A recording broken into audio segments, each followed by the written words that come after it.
Sección 3. La invasión de Irak. Capítulo 18.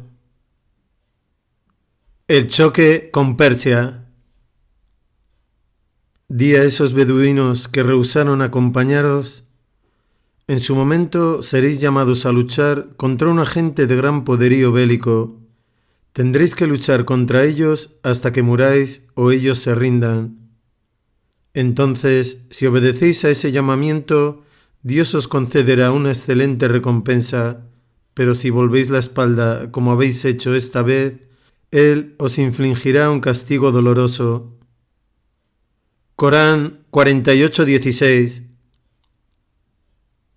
La ciudadela de Nujair, último reducto de la apostasía, cayó en poder de los musulmanes hacia mediados de febrero del 633. Poco después, Abu Bakr escribió a Khalid, que aún se encontraba en Yamama: dirígete a Irak, inicia operaciones en la región de Ubalda, combate a los persas y a los pueblos que habitan sus tierras. Tu objetivo es Hira.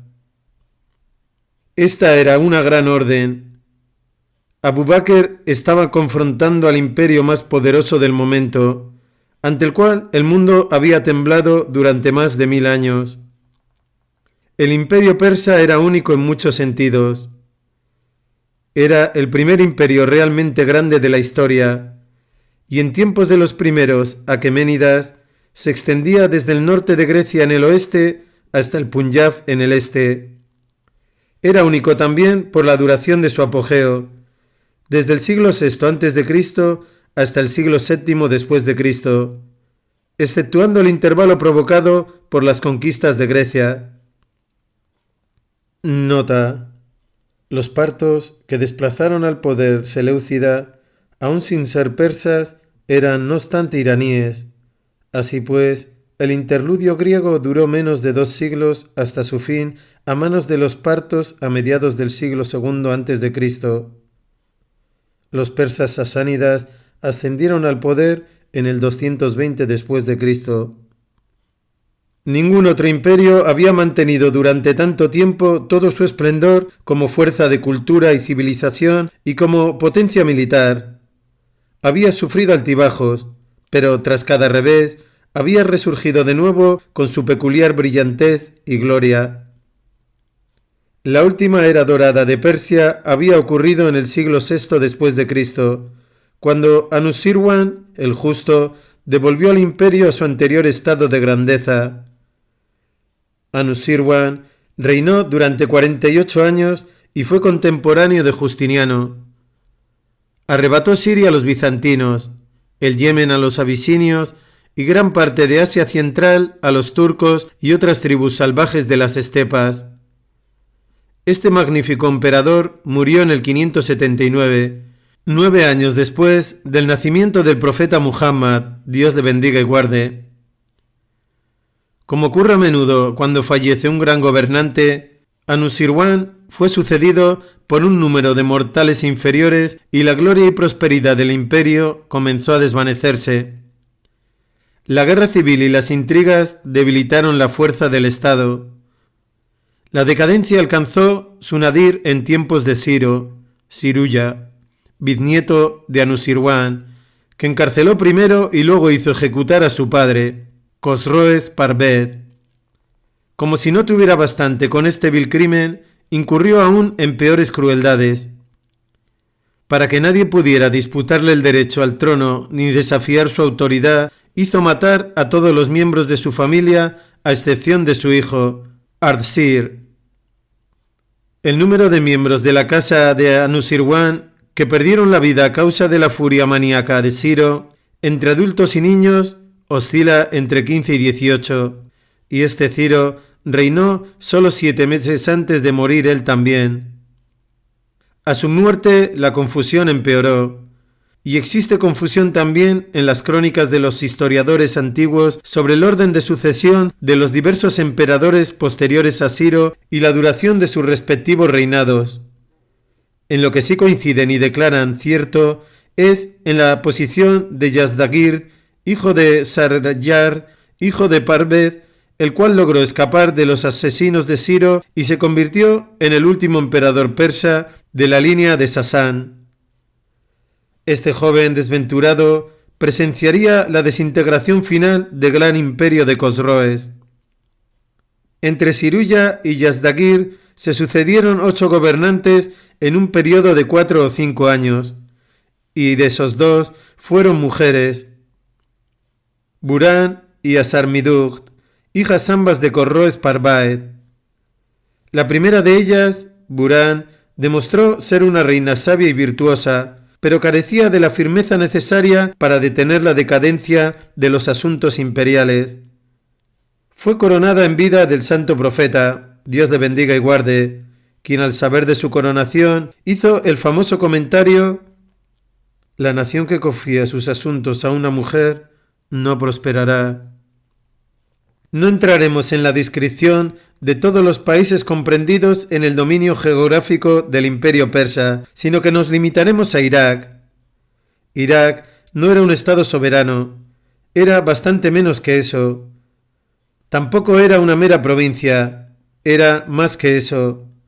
Irak era un territorio, uno de los territorios del imperio persa, y en sus regiones occidental y meridional era el territorio de los árabes.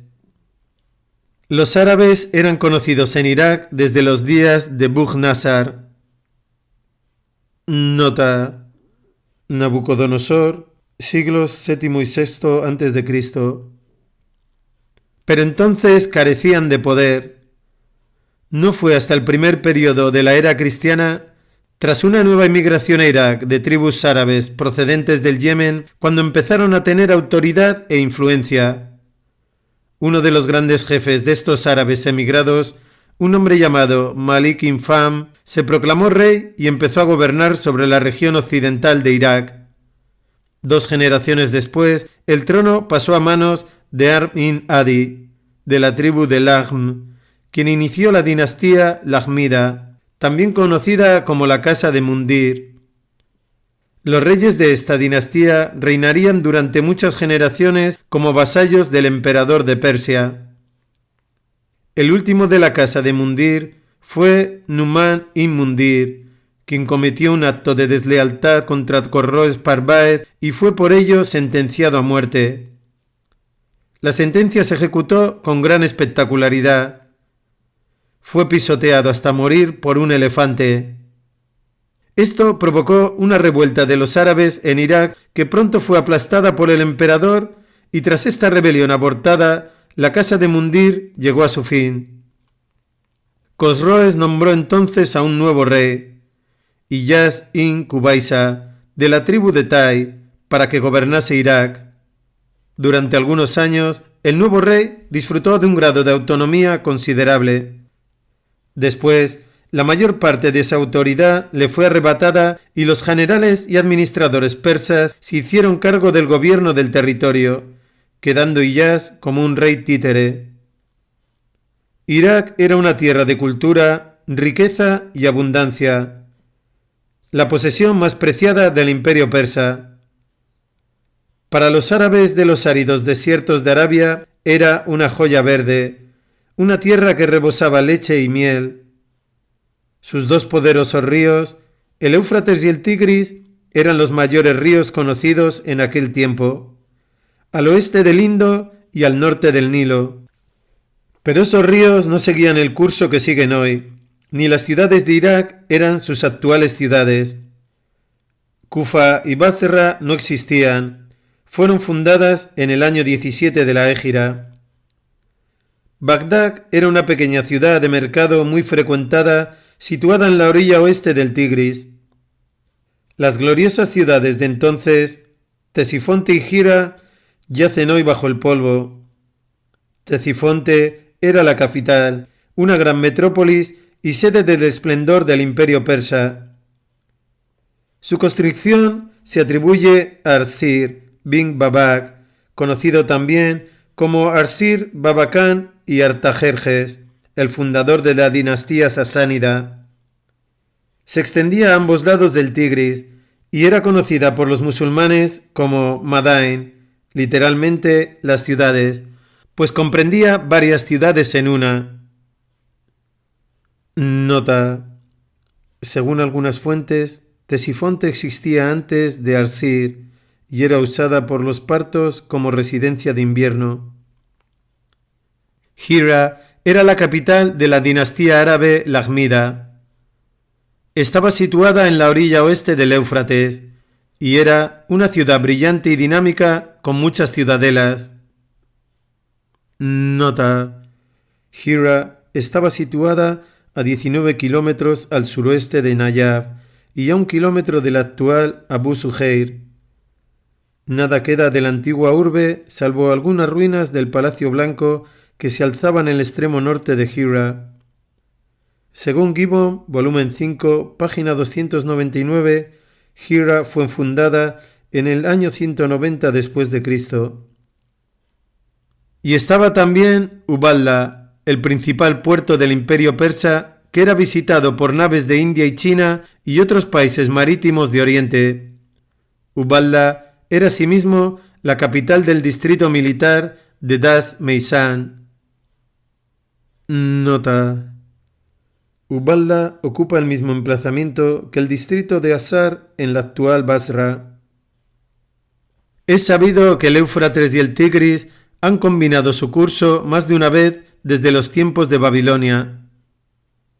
Los mapas de este libro indican el curso que esos ríos seguían en los primeros tiempos del Islam. La mayor diferencia está en el curso del Tigris. En tiempos preislámicos había discurrido por el que es su actual cauce, conocido como Dijlat al-Aura, el Tigris monocular, pero luego abandonó este cauce y tomó un nuevo curso hacia el sur desde Kut, siguiendo el Duyayla, pequeño Tigris, y el Ahzar, para adentrarse en una región de lagunas y marismas que cubría un área de 160 kilómetros cuadrados al noreste de Ubalda. El viejo cauce del río se secó convirtiéndose en un lecho seco y arenoso. Las marismas se extendían mucho más al norte que la actualidad, y el Tigris serpenteaba por esas marismas hasta reunirse con el curso del Tigris monocular en la región de Mazar, la actual Azeir, desde donde fluía hacia el sur y el sureste hasta su desembocadura en el Golfo Pérsico. Nota.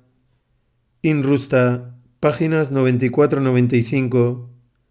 Hoy en Mazar, Azeir, solo hay un pequeño río que desemboca en el Tigris desde el oeste. Desde luego demasiado pequeño como para ser el cauce del antiguo Tigris. Lo más probable es que el viejo cauce se haya encenagado y sea ya imposible de discernir. Pero este río cambió de nuevo su curso en el siglo XVI, regresando a su antiguo cauce, que es el que figura hoy en todos los mapas como el Tigris.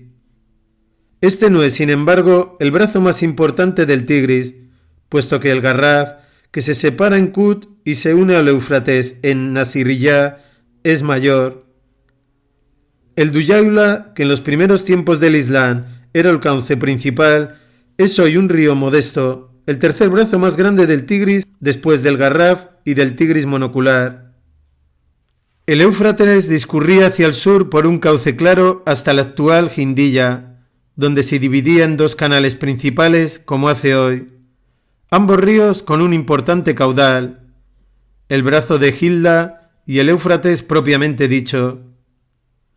El brazo principal, el occidental, volvía a dividirse, fluyendo en un canal principal y varios subsidiarios, que han ido cambiando de curso a lo largo de los siglos, aunque no tan drásticamente como el Tigris.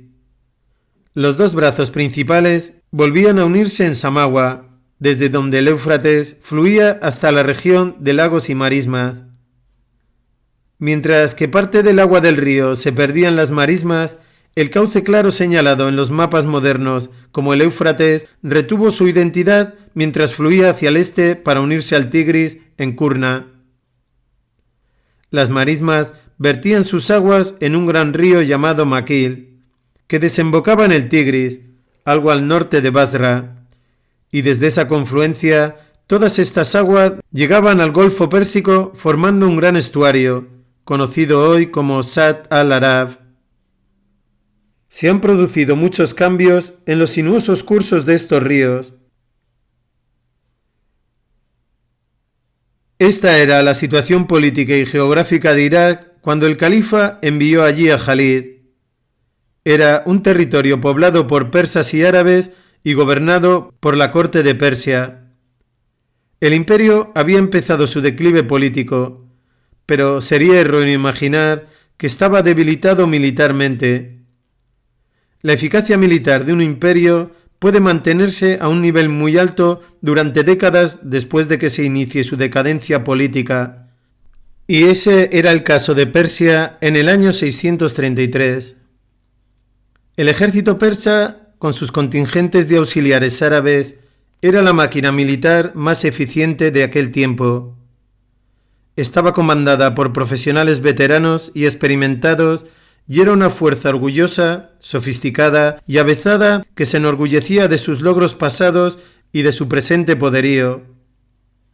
El soldado persa era el guerrero mejor pertrechado del momento. Portaba una cota de malla o un peto de metal. Se cubría la cabeza con un casco de malla o de metal forjado. Sus antebrazos estaban cubiertos con brazaletes de metal y sus piernas estaban protegidas con grebas, espinilleras que cubrían la parte delantera de la pierna. Portaba una lanza, dardo o jabalina, una espada y o bien un hacha o una maza de hierro. Esta última era el arma favorita y más temible de los persas. Llevaba también 1 o 2 arcos con 30 flechas y 2 cuerdas de repuesto colgado del casco. Así de poderosamente equipado y armado iba el soldado persa. Inevitablemente carecía de movilidad. En una batalla general regimentada no tenía rival. Y esto había sido así hasta que irrumpió en escena la caballería ligera y rápida de Jalid. Todo empezó con Musanna ibn Harisa. Este hombre, que era un verdadero león y moriría más tarde de las heridas recibidas batallando contra los persas, era jefe de la tribu de Banu Bakr, que habitaba la región noreste de la península arábiga y el sur de Irak. No es seguro que Musanna se hiciera musulmán en vida del profeta, Dios le bendiga y guarde. Probablemente fue así, porque una delegación de los Banu Bakr viajó a Medina en el año de las delegaciones y todos aceptaron el Islam de manos del profeta. Pero no existe un testimonio directo de la conversión de Musanna. Poco después de la batalla de Yamama, Musanna centró su atención en Irak. Buscando aventuras y botín, y animado por el desorden que reinaba en los asuntos políticos del imperio persa, Musanna formó un grupo de seguidores y empezó a hacer razias en Irak.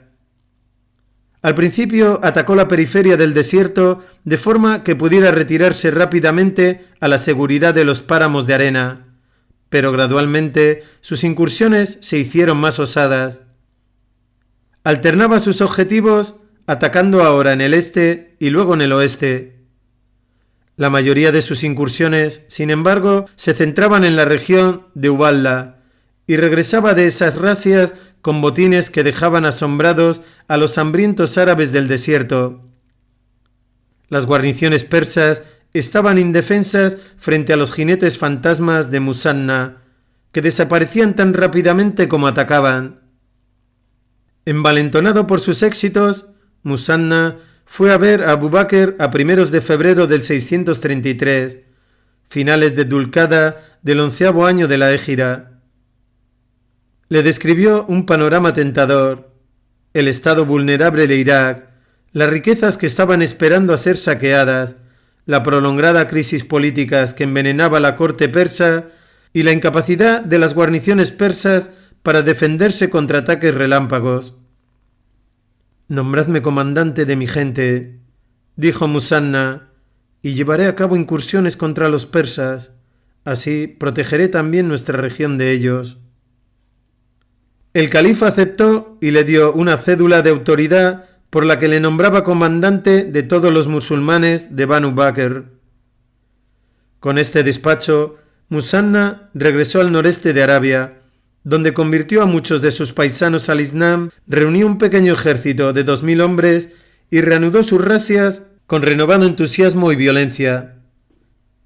Musanna se había ido de Medina, pero sus palabras seguían sonando en los oídos del califa.